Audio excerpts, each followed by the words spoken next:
como eu disse, é uma conexão. São mais de 63 mil conexões bíblicas que se encaixam. Há tempos atrás, a Bíblia era motivo de chacota, né? As pessoas diziam assim: o que está na Bíblia é tudo muito fantasioso. Hoje em dia, cientistas, quando querem algumas respostas que não conseguem encontrar, vão aonde, gente? Aonde? Vamos ver o que a Bíblia fala a esse respeito. Porque na Bíblia tudo se encaixa, tem resposta para tudo. E hoje nós vamos falar para você, através dessas conexões bíblicas, tudo que nos leva a crer que nós somos a última geração. Você sabe que esse assunto é um assunto já desgastado para muitos. Por quê? Desde que o mundo é mundo, já tiveram conversas, evidências de que o mundo ia acabar. E não acabou. Por isso que o assunto ficou desgastado, banalizado, sem credibilidade. Mas a questão é que as pessoas que tiveram essas especulações, de onde elas tiraram essas especulações, não foi da palavra de Deus. E eu vou lhe mostrar algumas delas, no decorrer dos anos. Põe o primeiro aí, por favor. Esse sujeito aí chamado Guilherme Miller, ele era um fazendeiro. Ele concluiu que Jesus Cristo retornaria à Terra entre março de 1843 e março de 1844. Passando-se este período, aconteceu o primeiro desapontamento desse movimento iniciado pelo pregador. Ou seja, ele criou um burburinho muito grande na época, com várias pessoas afirmando que ele voltaria nesse dia, e no dia não aconteceu nada. As pessoas ficaram frustradas, inclusive foi depois dessa frustração que esse grupo formou uma igreja que existe até hoje, uma igreja muito conhecida. Foi depois desse desapontamento. Depois teve outro evento, põe aí. O ano do demônio. Falavam que em 1666 seria um ano terrível, relembra a revista National Geographic. A chegada do ano com os últimos 3 números, 6, considerados uma cifra diabólica, causou muitos temores de que o mundo acabaria. Então, criou-se uma expectativa negativa com respeito a esse ano e não aconteceu nada. Próximo. Ovos apocalípticos. Você já ouviu falar sobre isso, gente? Nunca ouviu falar? Em 1806, a rede norte-americana NBC conta como naquele ano, na cidade de Leeds, na Inglaterra, uma galinha teria botado ovos. Olha só, vê se pode, gente. Com escrita a palavra, Cristo está chegando em inglês. Imediatamente se espalhou o rumor de que o fim do mundo era eminente. Por algum motivo, Deus resolveu anunciar o Apocalipse dessa maneira, na cabeça deles. O pânico tomou conta de Leeds, arredores, até de boa parte das ilhas britânicas. Não aconteceu nada. Nem sei se essa galinha existiu. Mas a notícia correu e muita gente ficou preocupada. Está vendo quantas vezes isso já aconteceu? Algumas delas são antigas, por isso que você talvez não tenha conhecimento. Mas naquele período foi um burburinho muito grande. A gente vai chegar nos dias atuais aqui. Põe mais. O rabo tóxico do cometa Halley. Já ouviu falar sobre isso, gente? Pois é, diziam que em 1910 ele ia passar pela Terra, eu não vou ler tudo aí, mas que esse rabo dele era tóxico, ia passar pela Terra e tudo ia acabar. Acabou, gente? Não acabou, acabou nada. Efeito Júpiter, 1974, os astrofísicos John e Steven publicaram o livro chamado Júpiter. Enfim, eles diziam que ia haver um alinhamento entre os planetas em 1974 e ia acontecer grandes catástrofes. Não aconteceu? Está chegando aqui, mais perto, né? Vai. Esse aí talvez é da sua época. 1999 para 2000, esse foi o mais recente, o mais conhecido. Você sabia que teve gente que se matou de 99 para 2000? Vocês sabiam disso? Gente que se matou com medo do mundo acabar. Porque diziam que os computadores iam ter um grande bug, ia ter um problema na internet, nos dígitos, ia sumir dinheiro do banco, radares iam parar de funcionar e todo mundo ia morrer. E isso nas ruas foi uma febre, em todos os lugares. Aconteceu alguma coisa, gente? E para finalizar, há uma teoria do calendário maia, que em 2012 acabaria tudo, e não acabou nada. Então, você vê quantas especulações apoiadas no nada. Agora vamos ver o que a palavra de Deus fala sobre isso. Primeiro, o salmista nos ensina a contar os dias. Salmo 90, 12 diz assim: ensina-nos a contar os nossos dias, de maneira que alcancemos corações sábios. Então, o inteligente, o que que faz? Ele aprende a contar os dias, como nós vamos fazer hoje aqui. Você nunca mais vai esquecer do que você vai ouvir. Tudo se encaixa. O salmista falou: aprenda a contar os dias. Os discípulos, uma vez, perguntaram para Jesus: mestre, quando será o dia da tua vinda? Jesus falou algo semelhante. Mateus 24, 1, 3 diz assim: e quando Jesus ia saindo do templo, aproximaram-se dele os seus discípulos para lhe mostrarem a estrutura do templo. Jesus, porém, lhes disse: não vedes tudo isso? Em verdade vos digo que não ficará aqui pedra sobre pedra que não seja derrubada. Estando assentado no Monte das Oliveiras, chegaram-se a ele os seus discípulos, em particular, dizendo: dize-nos, quando serão essas coisas? E que sinal haverá da tua vinda e do fim do mundo? Aqui vem o primeiro encaixe. Jesus disse em Jerusalém que não ficaria pedra, tudo iria se acabar. O que Jesus estava querendo falar sobre isso? Quando o povo de Israel seria disperso. E você sabe que foi o que aconteceu depois do Holocausto. Depois da morte em massa dos judeus, a população de Israel foi totalmente dividida. Eles se espalharam pelo mundo inteiro. Existem mais de 22 versículos bíblicos, que não dá para ler tudo, imagina se eu fosse ler tudo isso aqui. Mas nesses 22 trechos bíblicos, se fala da profecia de que Israel seria espalhado, ou seja, iria se cumprir o que Jesus disse, que não ficaria pedra. Aconteceu. Então esse foi o primeiro sinal. Se espalharam pelo mundo inteiro. Aí vem o outro ponto. Quando Jesus acaba de falar isso, ele fala: haverão guerras e rumores de guerras, nação contra nação, reino contra reino, falsos profetas, e fala tudo aquilo que você já sabe que aconteceria no fim. E cita mais uma peça importante, que ele fala sobre a figueira. A figueira no campo espiritual representa quem, gente? Israel. Aí ele diz em Mateus 24, 32, 33, seguindo isso que ele falou: aprendei, pois, esta parábola da figueira. Quando os seus ramos se tornam tenros e brotam folhas, sabeis que está próximo o verão. Igualmente, quando virdes todas essas coisas, sabei que ele está próximo às portas.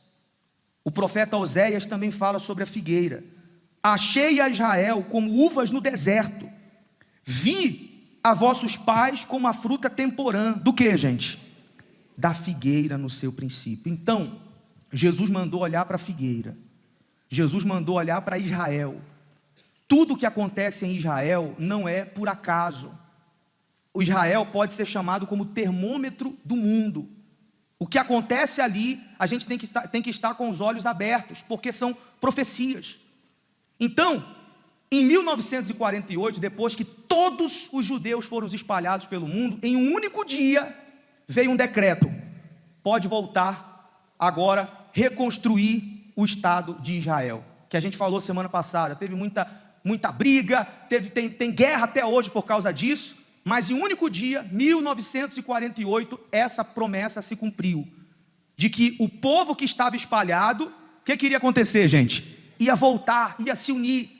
Olha quantos textos falam sobre isso. Ezequiel 11:16, por favor. Portanto dize: assim diz o Senhor Deus, ainda que os lancei para longe entre os gentios, e ainda que os espalhei pelas terras, todavia lhes serei como um pequeno santuário nas terras para onde forem. Portanto dize: assim diz o Senhor Deus, hei de fazer o que, gente? De ajuntar-vos do meio dos povos, e vos recolherei das terras para onde fostes lançados, e vos darei a terra de Israel. Foram ajuntados em que ano, gente? 1948. Olha a profecia se cumprindo. O profeta Isaías também fala sobre isso. Quem jamais ouviu tal coisa? Quem viu coisas semelhantes? Poder-se-ia fazer nascer uma terra num só dia? Nasceria uma nação de uma só vez?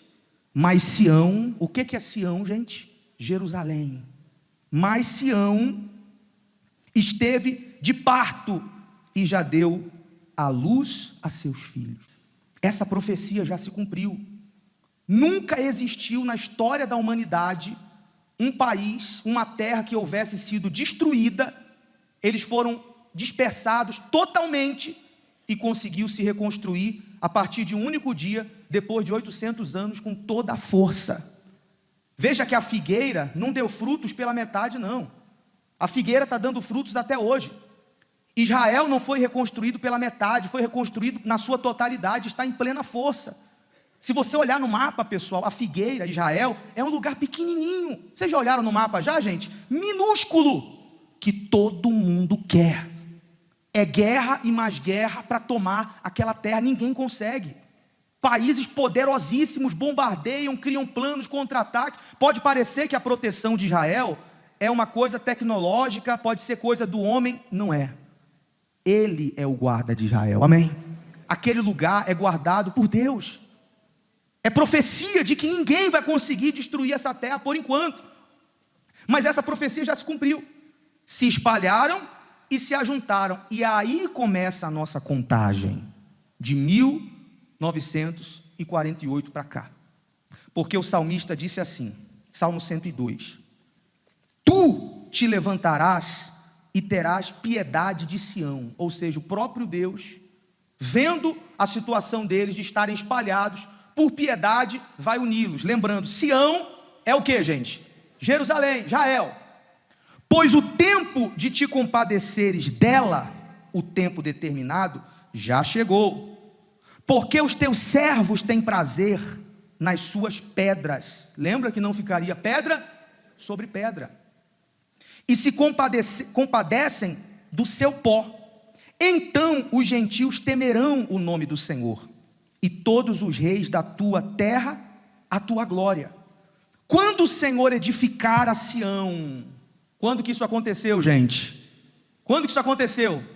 1948, Deus edificou Israel, Jerusalém. Quando o Senhor edificar a Sião, aparecerá na sua glória. Ele atenderá à oração do desamparado e não desprezará a sua oração.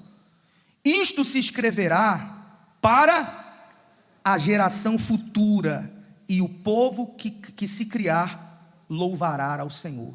O salmista deixa bem claro que depois que Sião for reedificado, ele aparecerá na sua glória. Então depois daí começa a contagem. Em algumas Bíblias se fala geração futura, em outras Bíblias fala geração vindoura. E para quem não sabe, a palavra vindoura traduzida do hebraico para o inglês quer dizer o que, gente? A última geração. Ou seja, 1948 para frente, tudo indica que somos a última geração. Aí vem a pergunta: quanto tempo é uma geração? Quem pode dizer quanto tempo se considera uma geração? A Bíblia também fala sobre isso, tudo se encaixa. O mesmo salmista disse, põe aí os salmos: os dias da nossa vida chegam a quanto? 70 anos. E se alguns pela sua robustez, chegam a 80 anos. O orgulho deles é canseira e enfado, pois cedo se corta e vamos voando. Então está aí uma média bíblica, 70 e 80. Deus lá em Gênesis, chateado com a atitude do homem, também falou sobre isso. Então disse o Senhor: não contenderá o meu espírito para sempre com o homem, porque ele também é carne, porém os seus dias serão quantos? Então está aí 3 datas para que a gente possa dizer mais ou menos quanto é uma geração. 70 eu acho pouco, há quem viva mais de 70, sim ou não? 80, vamos dizer que uma média bem precisa, porque muitos não passam do 80, sim ou não? E 120 eu diria que um tempo máximo. 70, 80 e quanto? Vamos aos cálculos. Sendo 70 uma geração, põe aí, de 1948 até 2024, são quantos anos? Já foi, não foi 70.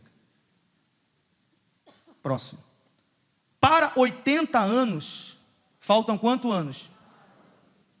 seria até 2028.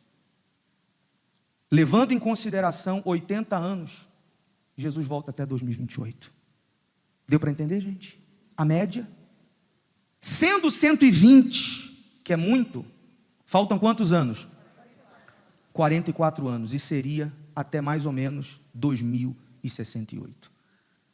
Então, tudo nos indica que nós somos a última geração. Como eu disse, quem tem uma criança pequena, talvez não vai chegar aos 80, não vai chegar aos 90, levando em consideração tudo que a palavra de Deus nos mostra. Então não há por que a pessoa viver nesse mundo dispersa, diante de tudo que a Bíblia nos mostra como sinais evidentes, que nós estamos no fim. Temos a Bíblia, temos a palavra, e temos também, temos a Bíblia, temos a palavra, temos o que os nossos olhos veem, porque está cada dia um mundo melhor ou pior, gente? Pior. Coisas que nós vimos hoje, que nós nunca imaginávamos ver, já está acontecendo, e ainda tem o próprio diabo afirmando isso, por ordem de Deus. O que as pessoas precisam entender, pessoal, quando manifesta um demônio aqui, mesmo sendo ele o pai da mentira, ele é obrigado a falar a verdade, porque ele está diante de quem? De Deus. Quando a gente pergunta alguma coisa para o diabo aqui, não é por curiosidade não, é para aproveitar que ele já faz uma porção de maldades, de porcaria, acaba com a vida das pessoas. Ele tem que falar a verdade para abrir os olhos de quem não quer ver, porque infelizmente não era para precisar mostrar esse tipo de coisa, mas há quem quando fala da palavra ela não crê, quando fala da Bíblia ela não crê, quando o pastor prega e fala o que Deus manda falar, a pessoa não crê. Aí quem tem que falar para ela acreditar? Quem tem que falar? Infelizmente. Isso aqui aconteceu há um tempo atrás, aqui na igreja de Taguatinga, aqui, Taguatinga Centro, numa reunião durante o dia. Ouça o que esse Espírito falou. Presta atenção. Quebra do altar. Quebra do altar. Isso.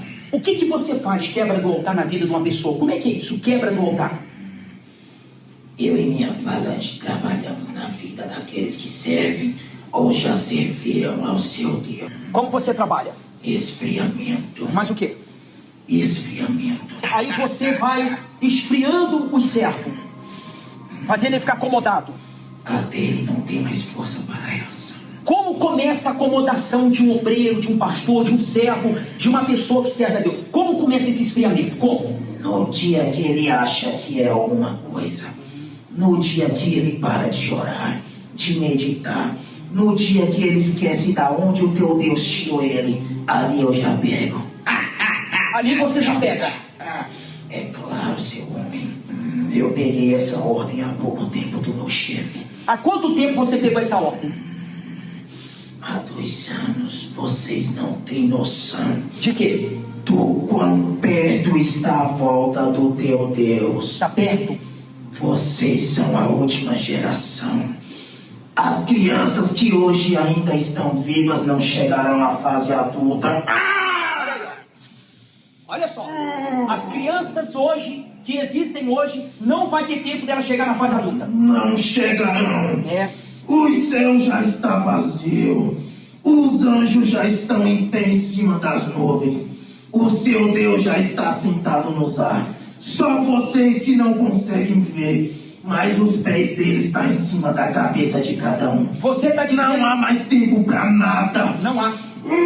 Você está dizendo que há 2 anos para cá você assumiu essa responsabilidade. Assumi. Quem te deu essa responsabilidade? O Senhor, o Satanás. Ele te deu. Sim. Você estava aonde antes de receber essa missão? Aonde você estava? Trabalhando com o povo da rua. Então lá fora você já trabalhava. Sim. E agora fui posto aqui dentro. E agora você foi posto aqui dentro? Isso mesmo. Dentro das igrejas? Dentro das igrejas, eu e minha falange. Você e a sua falange age hoje dentro da igreja. Isso. Para esfriar um servo de Deus. Isso. É. Ou você não acha? Você sabe, desgraçado, quantos de vocês pastores saíram só em 2 anos pra cá? Eu. Foi você. Porque eu posso. Você pode. A partir da hora que a pessoa não obedece de fato à palavra do teu Deus, ela dá força a mim. Não sou Exu, não sou caboclo, não sou príncipe. Você é um príncipe. Eu errei uma única vez e não tenho mais chance. Se eu tivesse uma única oportunidade com teu Deus, eu agarraria com todas as forças.